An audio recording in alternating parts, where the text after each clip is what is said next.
usually we start with something that's moving, something you should recall. This time it's the whole economy, and it's a very nice surprise. Growth in GDP, or total economic output, coming in at 3.1% in the second quarter of this year. That's between April and June, more than expected.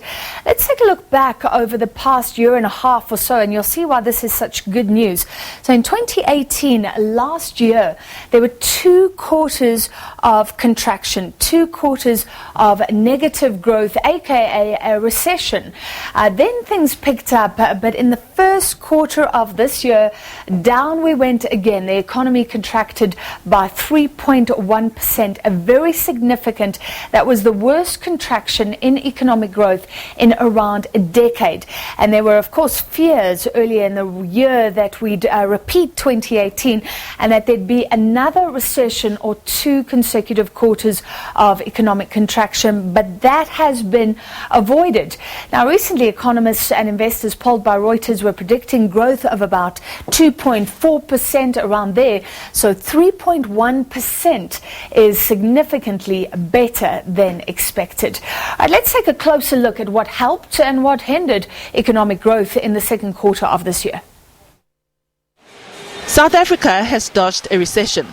A recession happens when an economy experiences a steady decline with a drop of GDP for at least 2 consecutive quarters. In the first quarter of 2019, the economy declined by a revised 3.1%, but economic growth rebounded in the second quarter. The growth rate, real GDP, for the second quarter of 2019 is 3.1%.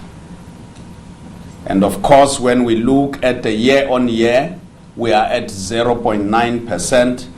And of course, 6 months to 6 months, and that is for purposes of those who want to see how we will be moving towards the year, it's 0.4%. Second quarter growth was boosted by an improvement in the mining sector. The mining and quarrying industry increased by 14.4%, contributing 1 percentage point to GDP growth. Finance, real estate and business services increased by 4.1% in the second quarter. Trade, catering and accommodation also increased 3.9%, while general government services increased 3.4%. Economists say while the number is encouraging, but overall growth remains subdued. But it's still nowhere near where we need to be. A famous economist some years ago said to me that you need 3% growth just to stay where you are. In other words, to stop any further erosion in employment, you need something like 3%. Now, we've been nowhere near 3% for years, if not decades. So we urgently need to get back to that kind of level, if for no other reason than to stop this descent into more and more unemployment. And it's important because for the year as a whole, if we're going to end up at somewhere between 0 and 0.5%, which I think is what most analysts and economists are looking at, that's really not going to impress the ratings agencies, it's not going to impress the IMF, it's not going to impress the people who matter. The agriculture, forestry and fisheries sector continue to shrink together with the construction sector. They decreased by 4.2% and 1.6% respectively. The Agriculture Business Chamber says the sector's low performance was largely because of poor field crop harvest as a result of droughts earlier this year. Nedbank says the sector should fare better because of the lifting of the ban on meat exports and a strong rebound in the winter crops. It further forecasts modest economic growth for the second half of the year.